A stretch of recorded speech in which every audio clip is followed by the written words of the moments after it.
G'day ladies and gents, and welcome to War Thunder with Mags, and welcome aboard the Clown plane. This is Thatcher's F2A-1 Buffalo. Now Thatcher's Buffalo is the rank 1 premium plane that you would have received if the US Air Forces were the first nation you flew in War Thunder. And it also has what must be the most horrendous paint job in military history. I mean, I seriously had no choice but to paint the entire tail section blue just to make the plane look more ridiculous than it already did. So the armaments of this plane are 3 M2 Browning machine guns with 1,050 rounds of ammunition and a single 7.62mm Browning with 450 rounds. And I've already picked up my first target. We've got a Ju-87 going on ground strafing. Now I know I've spoken in the past about Ju-87 pilots deliberately killing themselves. This wasn't one of those times. He genuinely messed that up. He was doing a low altitude ground strafe down the road and just didn't pay attention to where his wing was in relation to the tree. I actually seriously doubt he even saw me coming then. So with the Ju-87 down, it's time to go and see if we can find something a little bit bigger. We got a BF-110 approaching in, and I see a couple of dots running in the background there, so I know there's a couple of enemy approaching my direction at the moment. Looks like we got a DOS 17 above. There seems to be a large amount of ground attackers on the enemy team. This is actually worrying. If they get themselves wound up, they can potentially cut all the ground forces out underneath us. At these low-level matches, the ground forces are very easy to take out. And 2 CR-42 Falcos flying high. They actually look like they're in formation. I would venture a guess that those guys are probably on the same team and on comms. So beginning my engagement with the BF-110, this is the first of a couple of BF-110s that are available at this time. I'm not the only one turning in on him at the moment. There's actually 2 other Buffaloes in this position, and it looks like they're all diving on the same aircraft. Now unfortunately I'm committed at this point. I can't afford to break off from this Avro pilot. Because I know of the squadron name, a bell's ringing in my head at the moment to say that, you know, this guy could be a potentially good pilot. If I turn away from him, even with all the aircraft that are on him at the moment, and he's not dead, it's likely he's going to put a shot in my ass, so I have to stay on him until he's dead. So 2 good hits there. I've got his left engine smoking, bring the guns back around and finish the job. Fire the burst, but at the same time I'm firing, the Buffalo to my right hand side fires the shot through, he gets the kill, I get the assist. Beginning to search for new targets, and we have another BF-110 over my left hand shoulder, so begin the rollover. It looks like he's just boomed one of our allied fighters and is exiting out of the area. First burst through, just clip his left engine, looks like he's got a fuel leak. Just continue laying on the hurt, and first kill. Okay, quick ammo check, we have 675 rounds on the 50 cals, that's okay. Let's keep going into the fight, looking for next targets. Now, just scanning around because we have a few options available, and I spot this sneaky little G50 come in from behind. Now it actually looked like he made a pass at me, but failed to anticipate exactly how fast I was moving at that point. So just roll it over, dive back in on the G50, it's Series 2.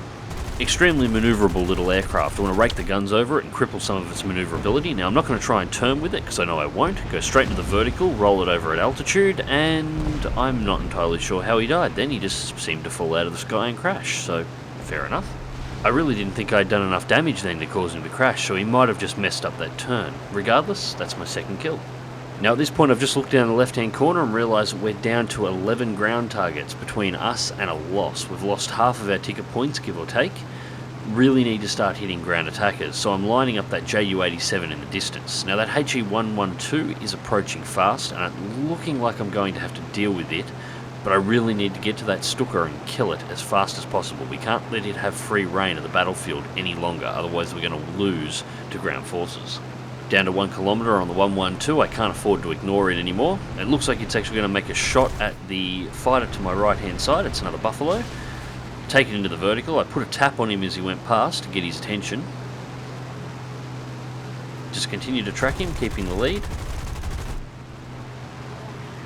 Bit piss poor shooting there actually, I should have got him. Another burst as we go past, just a little clip again, nothing critical. Roll the plane over high, bring it back. Retract the combat flaps, take the lead.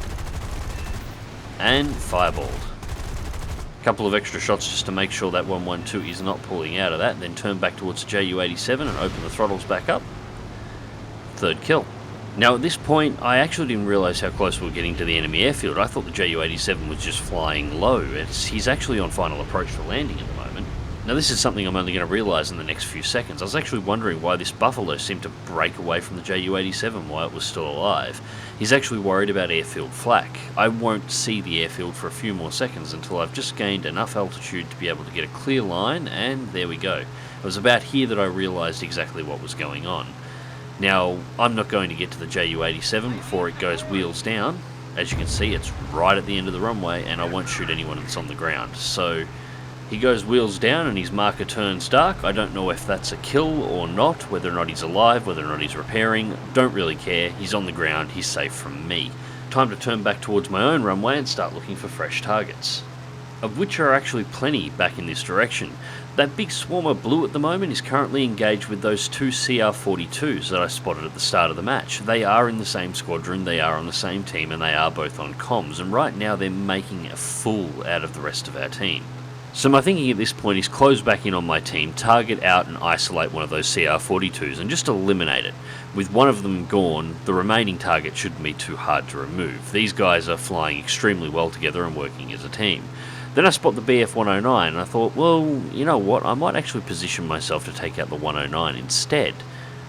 Now the BF-109 really would have been my preference here. Unfortunately, he's about to mess it up horribly. He goes into a dive, trying to do a boom and zoom. He's doing the right thing here, keeping his airspeed up high, but he fails to anticipate the compression lock on his control surfaces in a high-speed dive, and just doesn't quite pull out. Well, back to plan A. Looks like I'm going for one of those CR-42s after all. Now which one's it going to be? Well, really my choice here was quite simple, whichever one got to me first. These two guys have done an incredible job in CR-42s of making my team look like a bunch of idiots over here. But their ability to defend themselves is based upon them having the ability to support one another. Remove one and the other one will die. So pull altitude and get ready to roll over into a dive. Looks like Xfeng is going to be the closest to the CR-42s, so I'll take it out first. I'm assuming that's how you'd pronounce the name correctly. It's probably not, but it doesn't matter. Miss the first boom, put the plane into a rollover, re-dive on target, adjust angle, critical strike, and you would have just noticed the elevator go flying past my cockpit as I pulled away there. So that is the target eliminated. Pull out, there's kill number 4. Now with that CR-42 eliminated, I trust that the remaining Spitfire and Buffalo should be able to deal with the first one on their own, so I have a Do-17 that I've got to go and have a word with. This guy's actually played a really good match. He's been kicking the absolute crap out of our ground targets. We're down to 7 targets remaining and we've lost almost 2/3 of our points total, so he is having a really good game.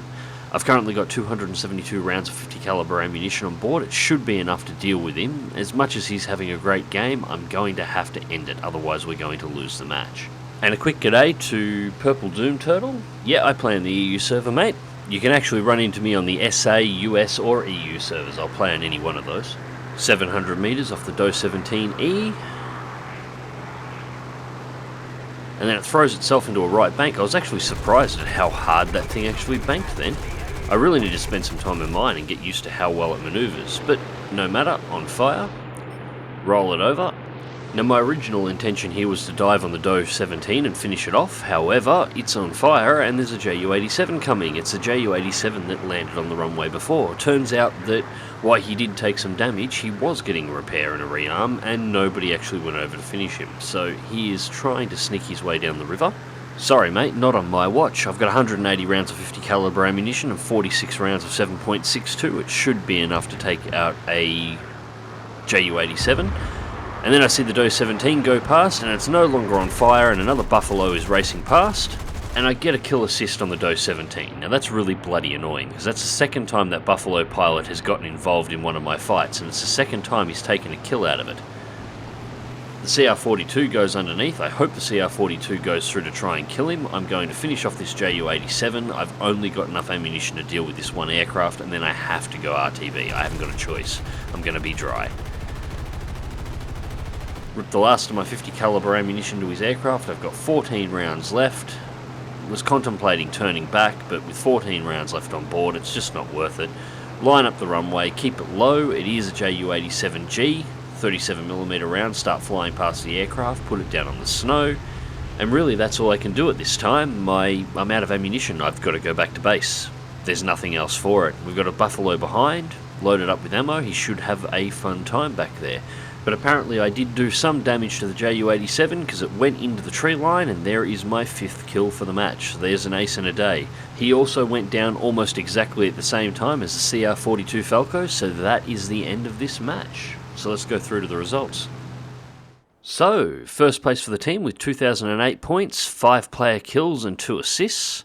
Fighter Rescuer, Multi-Strike X2, Ground Forces Rescuer, Professional X4, Shadow Strike Streak X4, Win Streak X3, Final Blow, Survivor, Terror of the Sky, Balancer, On Hand, 39,860 silver lines, and 2,336 research points. And if these numbers seem a little bit lower than normal, that is because I have let my premium account expire while I was moving house and haven't renewed it. If I had been running a premium account, this would have been a 60,000 credit match with 4,672 base research points. Not bad for a battle rating 1.3 aircraft. So the F2A-1 Buffalo, not a bad plane. I've always enjoyed flying this thing around, and it's only gotten better with a few recent changes it's had. Do I think it's maybe a little bit too powerful for what is effectively a entry-level aircraft for the US? Well, 5 kills and 2 assists on 1 load of ammo without returning to base. Possibly yes. But then again, on the other hand, I've achieved similar results in the BF-110, which I was fighting in this very match. I've achieved similar results in the HE-112, which I won in this match. Is the plane really too powerful for 1.3? I think it is, but it's no more overpowered for that battle rating than the planes that it's regularly fighting at this battle rating for the other nations. Unfortunately, the plane is a bit of a symptom of overcompression in the lower tiers. It's a plane that should be higher, but really can't be any higher, and, well, it's just another one of those planes that is probably going to be fitting into a really bad slot that people are not going to be happy with until Gaijin gets around to overhauling the entire battle rating system. Until that happens, it is just one of probably 100 aircraft that don't really fit in the place they're in, but really can't afford to be moved elsewhere. Anyways, ladies and gents, I hope you enjoyed the video. Click like if you do, subscribe if you want to see more. Fly smart, fly safe, and I'll catch you in the skies.